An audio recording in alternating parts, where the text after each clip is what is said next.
Welcome friends, প্রত্যেককে স্বাগত আমাদের ইউটিউব চ্যানেলে।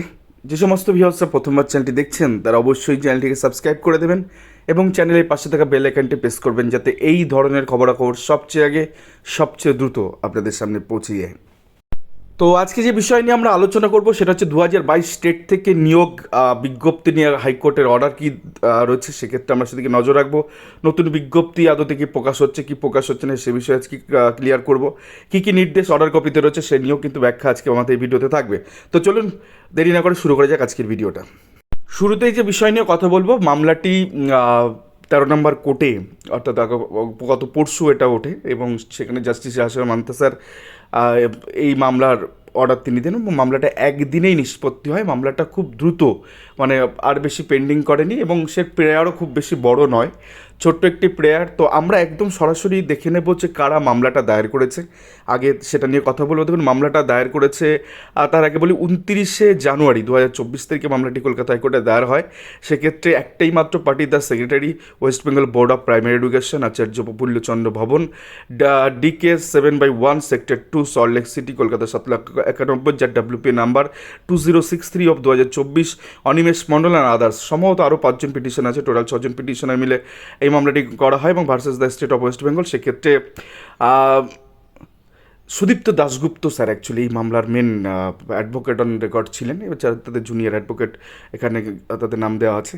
তো এটা হচ্ছে মামলা। তো এই 6জন মামলা দায়ের করে কলকাতা হাইকোর্টে। তাদের মামলাটা অ্যাকচুয়ালি কী গ্রাউন্ডে করে আমি একটু ছোট্ট করে বলে দিই। সেটা হচ্ছে, এখানে অনেক ছোটো ছোটো করে লেখা আছে, আমি জাস্ট কয়েকটা ফ্যাকচুয়াল ব্যাপার আপনাদের সাথে শেয়ার করি। সেটা হচ্ছে এনসিটির যে গাইডলাইন, এনসিটির যে নোটিফিকেশান বা এনসিটির যে নর্মস রয়েছে, সেক্ষেত্রে প্রত্যেক বছর টেট নিতে হবে এবং টেট পাস সার্টিফিকেট দিতে হবে। বাট পশ্চিমবঙ্গের ক্ষেত্রে একটু ওলটপূরণ হয়েছে। 2014 সালের টেটের পরে 2017 সালের টেট বিজ্ঞপ্তি বেরোলে সে পরীক্ষা 2021 সালে, মাঝখানে কোনো টেট হয়নি।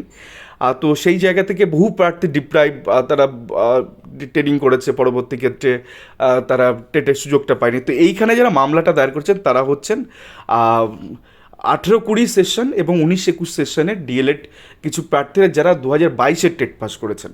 তো তারা সেক্ষেত্রে সেক্ষেত্রে তারা কোর্টের দ্বারস্থ হয়েছেন এবং সেখানে তারা বলেছেন যে আমরা ট্রেনিং কোয়ালিফিকেশন কমপ্লিট করার পর, টেট পাস করার পরেও কেন নতুন বিজ্ঞপ্তি দেওয়া হচ্ছে না, এই মর্মে কলকাতা হাইকোর্টে মামলা দায়ের করা হয়। এবং খুব প্রেয়ারটা খুব ছোট, যখন শুনানি চলাকালীন, মানে শুনানির শুরুতেই সুদীপ্ত দাশগুপ্ত একটি কথা বলেন যে স্যার এমন একটি মামলা, এই মামলাতে প্রেয়ার খুবই ছোট, একটি নতুন বিজ্ঞপ্তি প্রকাশের জন্য মামলাটা করা হয়েছে এবং এটা পশ্চিমবঙ্গের যে যুব সমাজ, যে শিক্ষিত বেকার যুব সমাজ, তাদের এই মামলাটা, এইভাবে তিনি আর্গুমেন্ট শুরু করেন। তো সেক্ষেত্রে এরা যারা মামলা করেছেন তারা সুপ্রিম কোর্টে একটি SLP তারা এখানে অ্যাটাচ করেন এবং সেক্ষেত্রে আপনাদের একটা লাইন পড়ে শোনে। However mister Joydeep Gupta, learned senior counsel appearing for the respondent, submit that the respondent will conduct the next state examination on before 31 March 2022, অর্থাৎ 31 মার্চ 2022-এর আগে সুপ্রিম কোর্টের অ্যাজ পার SLPর ভিত্তিতে, স্পেশাল পিটিশনের ভিত্তিতে টেট নিতেই হতো। বাট এরকম যদি একটা অর্ডার করে নিয়ে আসতে পারতো যেখানে গিয়ে অমুক ডেটের মধ্যে নিয়োগ বিজ্ঞপ্তি দিতে পারে, তো সেক্ষেত্রে হয়তো জিনিসটা সোজা হয়ে যেত। যাই হোক, হাইকোর্ট কী কী অর্ডার দিয়েছে আমরা দেখবো। এই মামলার রেসপেক্টে মামলাটা ডিসপোজ অফ হয়ে গেছে, অর্থাৎ নিষ্পত্তি ঘটে গেছে। তো 1 নম্বরে বলছে the petitioner participated in TET 2000, মানে 2022-এ and claim to have successful there in, অর্থাৎ এই সমস্ত পিটিশনার বা যে 6জন পিটিশনের কথা বলছি তারা 2022-এর টেট পাস করেছে এমনই তারা বলছেন এবং তারা এখানে সাকসেসফুল হয়েছেন।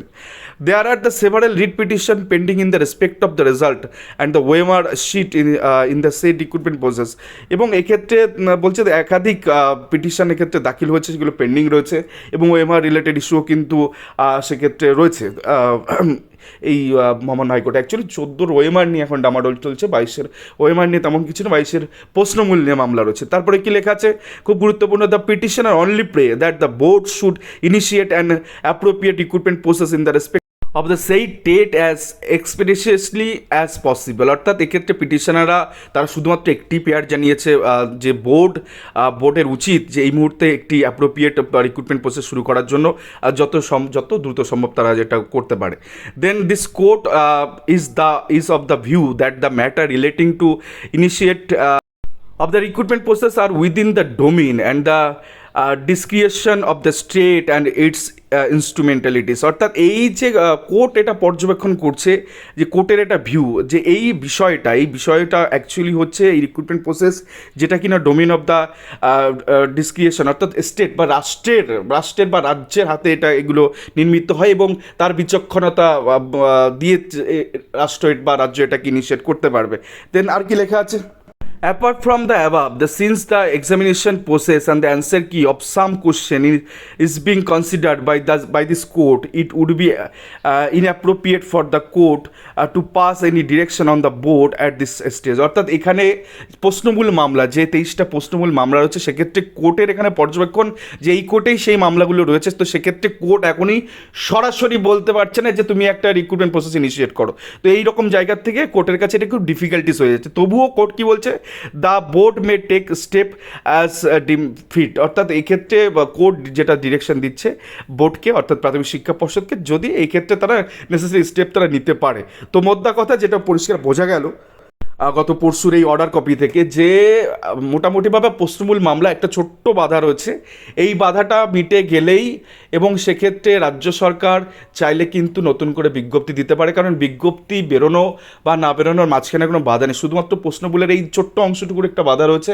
যেহেতু এই বেঞ্চেই মামলাগুলো রয়েছে, সেক্ষেত্রে কোর্ট সরাসরি এখানে অর্ডার দিতে পারলেন না, বাট যদি অন্য ক্ষেত্রে হতো তাহলে হয়তো অর্ডারটা দিয়ে দিতে পারতো। তো যাই হোক, আপাতত প্রশ্নমূলের মামলা যে 23টা প্রশ্নমূল মামলা তার দিকে তাকিয়ে থাকতে হবে, সেটা খুব দ্রুত নিষ্পত্তি যদি ঘটে যায় তাহলে সেক্ষেত্রে কিন্তু একটা নতুন বিজ্ঞপ্তি আর সম্ভাবনা রয়েছে, যদিও বিজ্ঞপ্তি কিন্তু খুব দ্রুত বেরোবে বলে আমরা মনে করছি। যাই হোক, এই ছিল আজকে ভিডিও। ধন্যবাদ সকলকে।